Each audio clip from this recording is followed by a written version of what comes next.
Hello student, welcome to my online platform brilliant computer institute. मैंने previous class में chapter number 2 change in PSR and goodwill के बारे में बात किया था कि चेंज इन पीएसआर क्या होता है और गुडविल। तो गुडविल का कॉन्सेप्ट तो अभी मैंने नहीं स्टार्ट किया है, हमने जो प्रीवियस क्लास में कवर किया था वो चेंज इन पीएसआर। अब चेंज इन पीएसआर में मैंने क्या क्या कवर किया था वो पहले एक बार क्विक रिवीजन कर लेते हैं, फिर आज हम कुछ नया सीखेंगे एडजस्टमेंट जो उससे रिलेटेड होगा। अब सबसे पहले जो प्रीवियस क्लास में मैंने पढ़ाया था वो मैंने क्या क्या पढ़ाया था वो एक बार रिवीजन कर लेते हैं। हमने जो पढ़ाया था वो था कॉन्सेप्ट रिकॉन्स्टिट्यूशन का कॉन्सेप्ट था। अब रिकॉन्स्टिट्यूशन होता क्या है एक बार उसको रिवीजन कर लेते हैं, फिर हम आज की क्लास लेते हैं। तो सबसे पहले मैंने जो बात किया था रिकॉन्स्टिट्यूशन की बात किया था। अब रिकॉन्स्टिट्यूशन का मतलब क्या होता है? रिकॉन्स्टिट्यूशन का मतलब यहां पे बच्चों ये है कि टर्म एंड कंडीशन में कुछ चेंज होना। अगर टर्म एंड कंडीशन में कुछ चेंज हो रहा है उसको हम लोग बोलते हैं रिकॉन्स्टिट्यूशन। अब रिकॉन्स्टिट्यूशन कैसे कैसे सर हो सकता है? फिर मैंने बात किया था अगर कोई पार्टनर ए और बी हैं, कौन कौन ए और बी, उनका रेशियो प्रेजेंट टाइम में 3:2 है, ठीक है, उनका रेशियो 3:2 है और वो फ्यूचर में चाह रहे हैं कि हमारा जो शेयर है फ्यूचर प्रॉफिट जो होगा, फ्यूचर प्रॉफिट जो होगा वो इक्वल होगा, ठीक है। अब यहां भी देखो पहले उनका रेशियो क्या चल रहा था, 3:2 चल रहा था। अब क्या कर रहे हैं कि हमारा जो फ्यूचर प्रॉफिट होगा, जो फ्यूचर शेयर होगा वो इक्वली होगा। अब यहां देख लो बच्चों टर्म एंड कंडीशन चेंज हो रहा है, पहले कुछ और था अब कुछ और है। दूसरा इस तरीके से हो सकता है जैसे ए और बी दो पार्टनर्स हैं, उनका रेशियो जो है वो है 3:2, ठीक है। अब ए और बी है, तीसरे पार्टनर्स की जरूरत है फर्म में। क्यों जरूरत है? क्योंकि यहां पे कैपिटल या उसको हम लोग मैनेज नहीं कर पा रहे हैं, इस वजह से तीसरे पार्टनर्स को एडमिट कर रहे हैं। चौथा ये कि अगर अभी 2 लोग हैं, 3 लोग आ जाएंगे तो हमारा फर्म और ग्रो करेगा। तो एडमिशन के समय भी अगर हम किसी पार्टनर्स को एडमिट कर रहे हैं, एडमिशन कर रहे हैं, जैसे मान लीजिए सी को 1/4 शेयर, कितना 1/4 शेयर के लिए वो एडमिट हो रहा है, ठीक है। अब पहले कितने थे? 2 पार्टनर थे, तीसरा पार्टनर जब इस फर्म में एडमिट होगा तो इसमें भी टर्म एंड कंडीशन चेंज हो जाएगा। फिर एक रिटायरमेंट की बात किया था, अगर 3 पार्टनर्स हैं ए बी एंड सी, इनका रेशियो था 3:1। अब यहां पे आर जो वो है सी रिटायर्ड हो रहा है, सी रिटायर्ड हो रहा है, ठीक है। अब सी रिटायर्ड होगा, पहले से कितने थे? 3 पार्टनर्स थे, अब सी यहां पे रिटायर्ड हो रहा है। जब सी रिटायर्ड होगा तो इनका जो शेयर प्रॉफिट है वो भी चेंज हो जाएगा। तो यहां भी हम टर्म एंड कंडीशन चेंज कर रहे हैं। Next amalgamation. एमलगमेशन से पहले एक बार और डेथ की बात कर लेते। एक बार डेथ, ए बी एंड सी, इनका भी रेशियो 3:1, ठीक है। अब यहां पे सी की डेथ हो गई। अगर सी की डेथ हो जाती है तो बचेंगे कितने? ए और बी। अब ए और बी का जो शेयर प्रॉफिट है वो जो चेंज ही हो जाएगा, क्योंकि पहले था 3:1, अब सी की डेथ हो जाएगी तो इनका जो प्रॉफिट शेयरिंग रेशियो ये वाला है वो कुछ और हो जाएगा। तो यहां भी टर्म एंड कंडीशन चेंज हो रहा है। फिर मैंने बात किया था एमलगमेशन। एमलगमेशन में जैसे ए और बी 2 फर्म है, एक फर्म हो गया ए और बी, और दूसरा फर्म जो है B and C, B and C दूसरा फर्म है, ठीक है। 2 फर्म है ए और बी और दूसरा फर्म है बी एंड सी, इनका प्रॉफिट शेयरिंग रेशियो 3:2 था और इनका 2:1 था, ठीक है। अब ये कह रहे हैं कि हम दोनों लोग एक हो जाते हैं। अब एक जब हो जाएंगे तो इसको हम लोग क्या बोलते हैं, एमलगमेशन। मतलब अब क्या कहलाएगा फर्म का नाम, ए बी सी डी। अब ए बी सी डी हो जाएगा, ए बी सी डी, और इसको हम लोग क्या बोलेंगे, एमलगमेशन। बच्चों हम लोग ने पिछली क्लास में ये कवर किया था रिकंस्टिट्यूशन। अब रिकंस्टिट्यूशन कैसे कैसे हो सकता है वो मैंने बता दिया। कैसे, ए और बी फ्यूचर प्रॉफिट 1:1, पहले उनका 3:2 था, टर्म एंड कंडीशन यहां भी चेंज हो रहा है। ए और बी 3:2 है, सी एडमिट हो रहा है तो यहां भी टर्म एंड कंडीशन चेंज होगा। ए बी सी 3 पार्टनर हैं, सी रिटायर्ड हो रहा है तो यहां भी टर्म एंड कंडीशन चेंज होगा। ए बी सी 3 पार्टनर्स हैं, सी की डेथ हो गई तो यहां भी टर्म एंड कंडीशन चेंज हो जाएगा। ए बी एक फर्म है, बी और सी दूसरी फर्म है। अब ये कह रहे हैं कि हम दोनों लोग एक हो जाए, और जब एक हो जाएंगे तो इसको हम बोलते हैं एमलगमेशन। और एमलगमेशन में अब फर्म क्या हो जाएगा, ए बी सी डी, और इनका रेशियो जो होगा 3:2:2:1 ये हो जाएगा। तो हमने एक रिवीजन कर लिया, मतलब प्रीवियस क्लास में मैंने क्या क्या पढ़ाया था वो मैंने रिवीजन कर लिया। आज जो हम कवर करने वाले हैं चैप्टर 2 का चेंज इन पीएसआर कॉन्सेप्ट का, adjustment required at the time of change in PSR. PSR का मतलब प्रॉफिट शेयरिंग रेशियो। अगर क्या क्या जरूरत पड़ेगी जब चेंज इन पीएसआर होगा, अगर प्रॉफिट शेयरिंग रेशियो अगर चेंज होता है तो क्या क्या एडजस्टमेंट की रिक्वायरमेंट होगी। तो सबसे पहला जो रिक्वायरमेंट है कॉन्सेप्ट नंबर 2 में, कॉन्सेप्ट 2 में adjustment required at the time in change in PSR. अब सबसे पहला जो कॉन्सेप्ट है determination of sacrificing ratio and gaining ratio. तो सबसे पहला हम कॉन्सेप्ट कवर करने वाले हैं कॉन्सेप्ट 2 में। पहला पॉइंट है क्या, determination of sacrificing and gaining ratio. अब ये क्या होता है, sacrificing ratio and gaining ratio. मतलब बच्चों जैसे दो पार्टनर्स हैं ए और बी, ठीक है।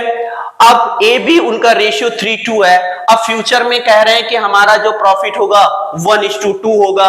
अब इसमें कौन सैक्रिफाइस कर रहा है, कौन गेन कर रहा है, ये कैलकुलेट करना होता है यहाँ पे। तो सबसे पहला जो है वो डिटरमाइन करना होता है कि कौन पार्टनर सैक्रिफाइस करता है और कौन पार्टनर गेन करता है। अब ये सब कैसे निकलता है, तो सबसे पहला हम कवर करने वाले हैं, इसमें 4 कॉन्सेप्ट है, 4 नहीं 5 कॉन्सेप्ट है। सबसे पहला determine of sacrificing ratio and gaining ratio हमको कैलकुलेट करना पड़ेगा।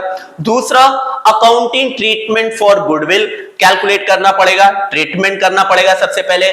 फिर उसके बाद accounting treatment of reserve and accumulated profit करना पड़ेगा। फिर उसके बाद revolution of asset and liability, मतलब कितने से एसेट बढ़ रहा है, कितनी सी लायबिलिटी घट रही है, इसका ट्रीटमेंट करना होगा। फिर लास्ट है कैपिटल का एडजस्टमेंट करना होगा। तो हमको इतना पॉइंट कवर करना है कॉन्सेप्ट 2 में, ठीक है। तो कॉन्सेप्ट 2 में सबसे पहला पॉइंट हम ले रहे हैं determination of sacrificing ratio and gaining ratio. अब सैक्रिफाइसिंग रेशियो कैसे निकलता है, सबसे पहले ये सीखते हैं। तो सैक्रिफाइसिंग रेशियो, पहला sacrificing ratio equals to old ratio minus new ratio, ठीक है। सैक्रिफाइसिंग रेशियो बच्चों निकलता है old ratio minus new ratio, ये सैक्रिफाइसिंग रेशियो निकालने का फॉर्मूला है। अब गेनिंग रेशियो कैसे निकलता है, गेनिंग रेशियो जो निकलता है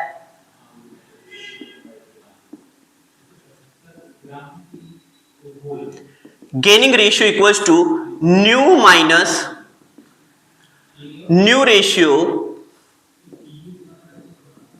माइनस ओल्ड रेशियो। इससे क्या निकलेगा गेनिंग रेशियो। अगर हम न्यू रेशियो में ओल्ड रेशियो माइनस कर देते हैं तो ये गेनिंग रेशियो निकलता है।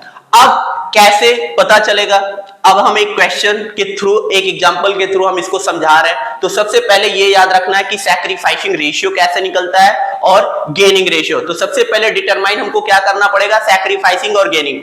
अब सैक्रिफाइसिंग रेशियो और गेनिंग रेशियो कैसे निकलता है उसका फॉर्मूला मैंने लिख दिया। अब एक एग्जांपल के थ्रू हम समझते हैं कि इसको क्या, कौन सा पार्टनर सैक्रिफाइस करता है, कौन सा पार्टनर गेन करता है, एक एग्जांपल के थ्रू समझते हैं। जैसे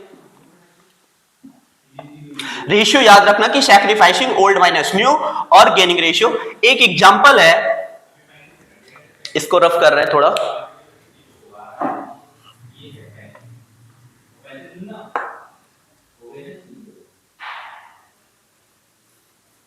अब एग्जांपल इसका, जैसे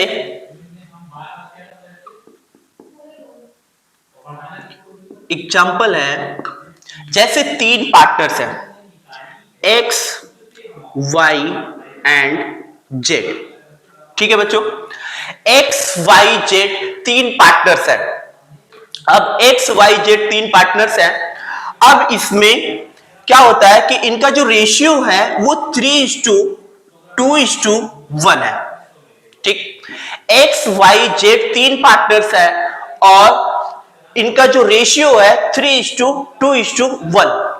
अब एक्स वाई जेड कह रहे हैं, मतलब अब डिसाइड करते हैं कि हमारा जो रेशियो होगा 1 अप्रैल, मान लीजिए 1 अप्रैल 2024, डिसाइड करते हैं फ्यूचर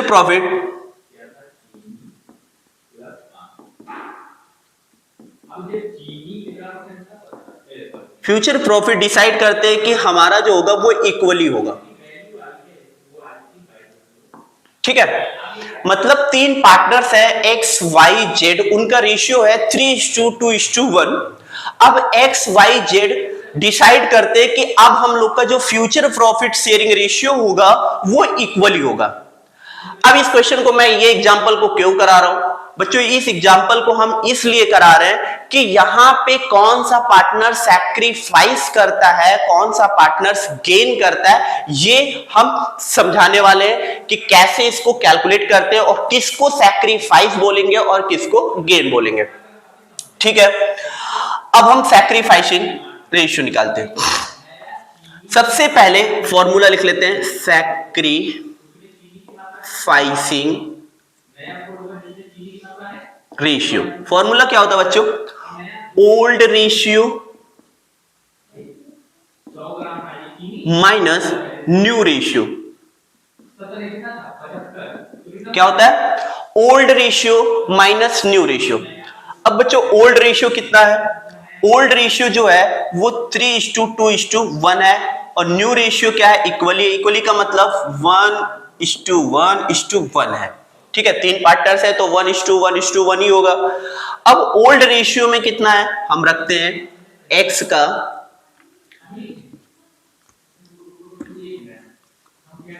x का 3/6, x का 3/6 है। ठीक है, अब न्यू रेशियो कितना है 1/3, हमने 1/3 रख दिया।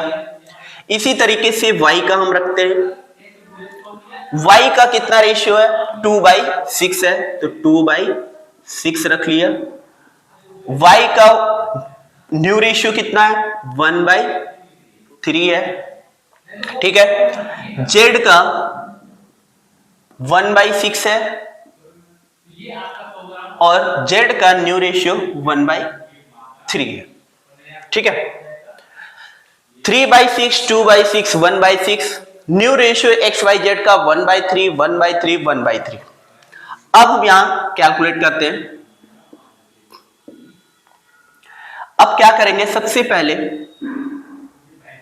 एलसीएम सेम करेंगे। क्या करेंगे, एलसीएम सेम करेंगे।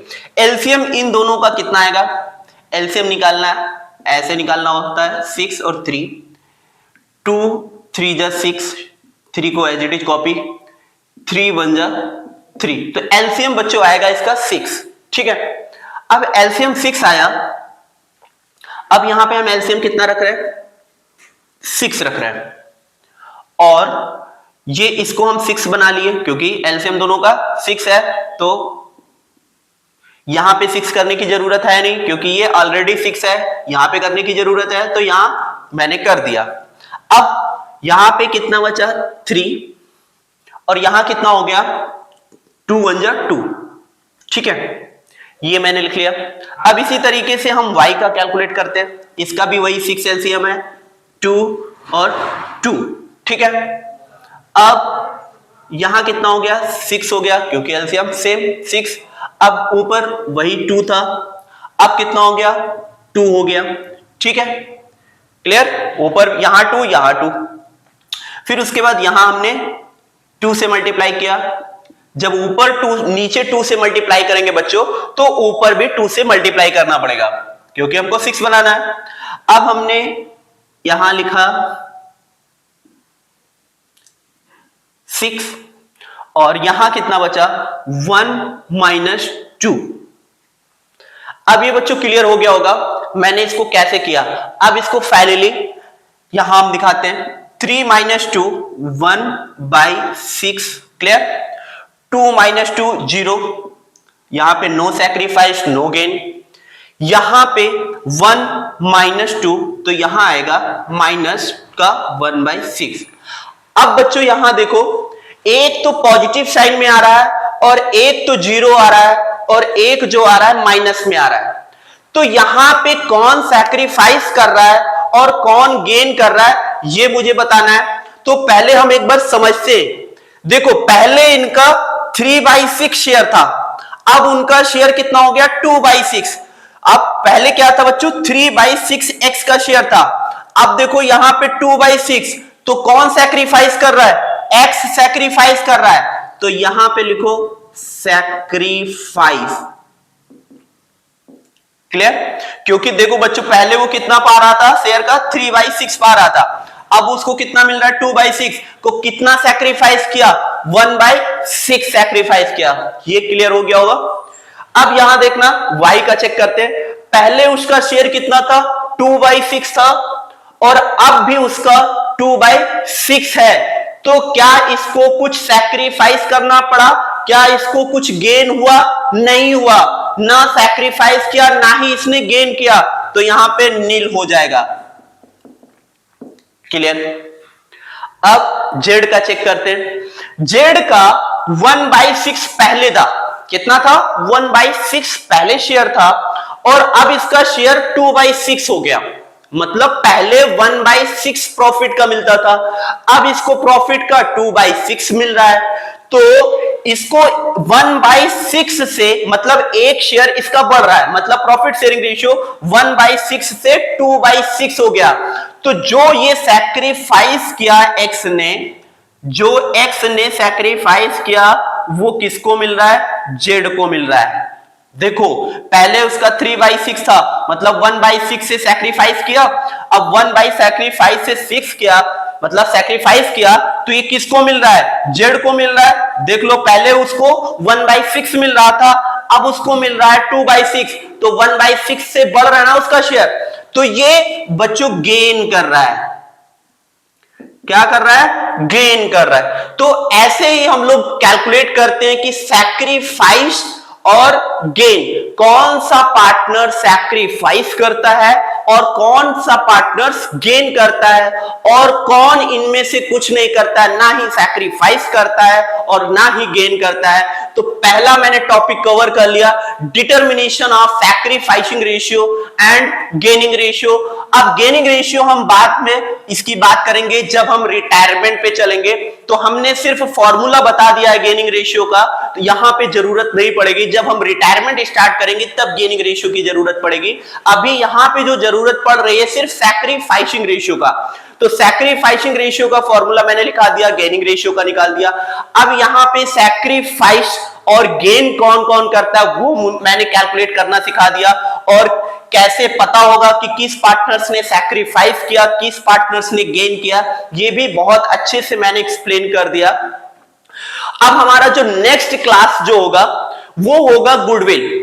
गुडविल में हम लोग समझेंगे कि गुडविल होता क्या है, गुडविल की क्लासिफिकेशन, कितने टाइप्स के गुडविल होते हैं, नेचर कैसा होता है, तो नेक्स्ट क्लास में बच्चों हम लोग ये सीखेंगे। तो अगर ये वीडियो आपको अच्छी लगे तो चैनल को मेरे सब्सक्राइब कर देना, लाइक कर देना और कमेंट भी कर देना। अगर कमेंट इससे रिलेटेड कोई भी डाउट्स है, कोई क्वेरीज है, तो कमेंट बॉक्स में कमेंट करके आप पूछ सकते हैं। Thank you so much.